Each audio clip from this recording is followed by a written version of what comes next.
Breakfast this morning, I'm using up the end rounds of the loaf of sourdough rounds. So I made a little sandwich with avocado and egg. So I'll be able to hold it up like that. So that's breakfast, along with my coffee with I kind of whipped the creamer before I put it in. So nice little breakfast. Makes a little sandwich. A friend of mine came over and we took a walk to a local Indian restaurant, and I got something I don't normally get. I got the butter chicken. I enjoyed making my own, but I cannot compare my dish to an original Indian butter chicken. So it was totally worth it. We got the naan and the vegetable samosas, and I had quite a bit left over because that first meal I mostly filled up on the bread and the samosas. So I had a lot to eat left over. And since it was my friend's birthday, I bought a cake to celebrate. This is the Trader Joe's chocolate mousse cake. It was really good. We cut it into about 4 pieces, so we each got 2 slices. This is what we got, one of the slices that was left over. She took the rest home. It was so good.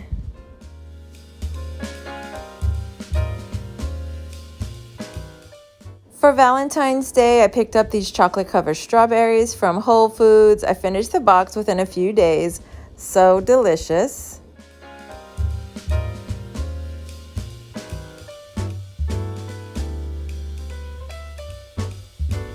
Today I'm making a meatball stew. This is a Cajun-style, Creole-style meatball stew, something we make often in Louisiana.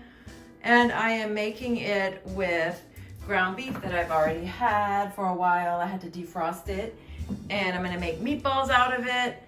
And honestly, that's the only ingredient I already had, other than the roux, the breadcrumbs, and the seasonings, the Worcestershire sauce, the Creole seasoning, and the garlic powder. Otherwise, I have baby Dutch yellow potatoes that I had to buy, and I had to buy an onion and a bell pepper. So it's not using up a ton of ingredients, but it is using up the ground beef that I've had for a while. This is 80-20. I normally buy 90-10 or 97-3, but this was substituted in an Instacart order. So I'm just gonna use it for meatballs, because with meatballs, you want a little bit higher fat. It makes it more tasty. So we're gonna go ahead and make this up. I'm gonna chop up the onion and bell pepper. I'm gonna make the meatballs. And see, I've never made this before. I did watch my stepfather make it on a trip home to Louisiana. I actually filmed it with him.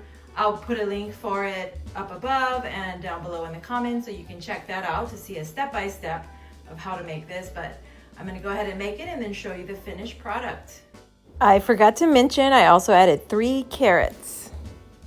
All right, so I've added to the meat, I've added Worcestershire sauce, I've added Tony Chachere's, I've added a little extra garlic powder,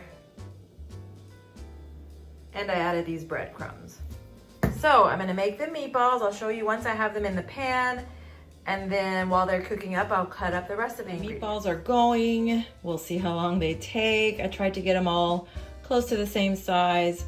In the future, I think I'd add a second egg to bind it, because it's just, you can see I was struggling to have them hold together, but I think it'll be good. I've got them on a medium-high heat, and I'm gonna let them cook. So I flipped them over. As you can see, they're starting to cook, so I flipped them. Tried to move them around and make sure they all get some love, and put these on the end because they were in the center, so they got a little more heat. So I tried to move them around, so they're looking good. So I have lowered the heat, and I've pushed them most of them to the side. They still need to cook a little bit, but I've pushed them a little to the side so they're not getting as much heat. And I'm just gonna let them cook, and then I'll add the onions and bell pepper and let that cook, and then I'll add the roux. I am adding a bell pepper, and I'm adding an onion.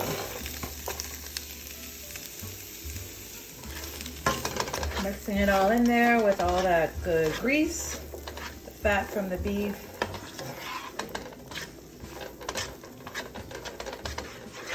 I have removed the meatballs temporarily. I have them in a little bowl right here just to let the onions and bell peppers really soak up that oil.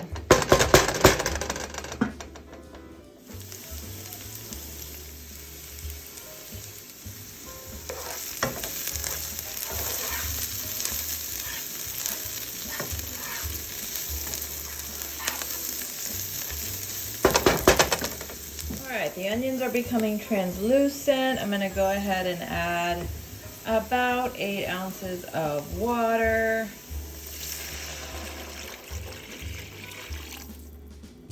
Oh, I added more like 16, which that's fine because I think that's what I would have added by the end anyway. I've added about 16 ounces of water. I'm going to go ahead and add some roux, bring it back up to a boil, and let that roux cook down. So this is what the roux looks like. I've stirred it a little bit. It's just kind of, it's oil and flour. You can totally make it yourself. I often make my own roux when I'm making gumbo, but this is convenient to have on hand for quick meals, so I went ahead and bought. This is the Savoy's brand of roux. I actually ordered it on Amazon, but I'm gonna go ahead and add this to my pan. I'll kind of show you as well as I can doing it with the camera. So, all right, let's see if I can get a good tablespoon of roux. This isn't much, but this is what I'll start with. That's about a tablespoon. I'm gonna add a lot more, but I'm putting the heat back up. I've added 4 heaping tablespoons of roux to start off. I'm gonna go ahead and let that cook down. You want that roux to cook all the way down. You don't want any clumps. You don't want any, well, it won't be flakes because it's already made through, but you don't want any raw roux. You want that roux cooked through. At this point, I'm adding my Tony Chachere's right here.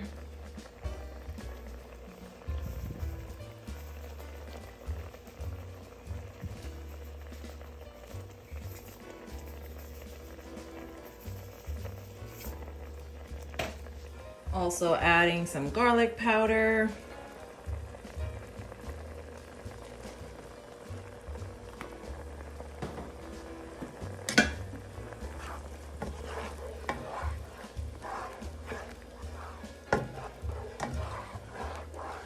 Now I'm just gonna let that cook. I'll add more water if it cooks all the way down and I need a little more. Can also add a little more roux. I think it's doing really good.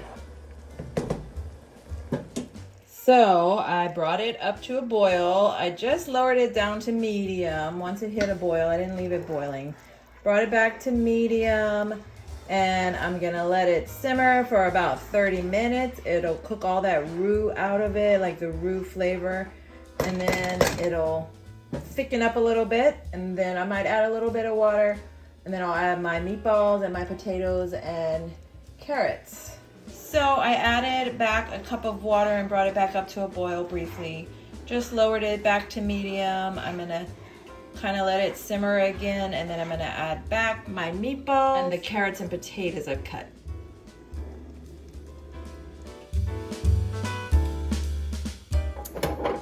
I'm gonna add the 3 carrots I made.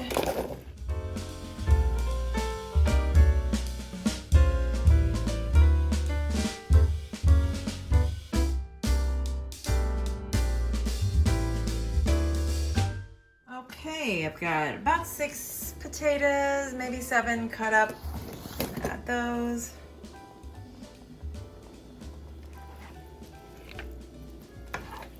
I might have too much vegetables. I could have maybe done with a little bit less, but that's okay. First time learning. I'll make notes for the next time. I'm gonna go ahead and put a lid on this and let it simmer.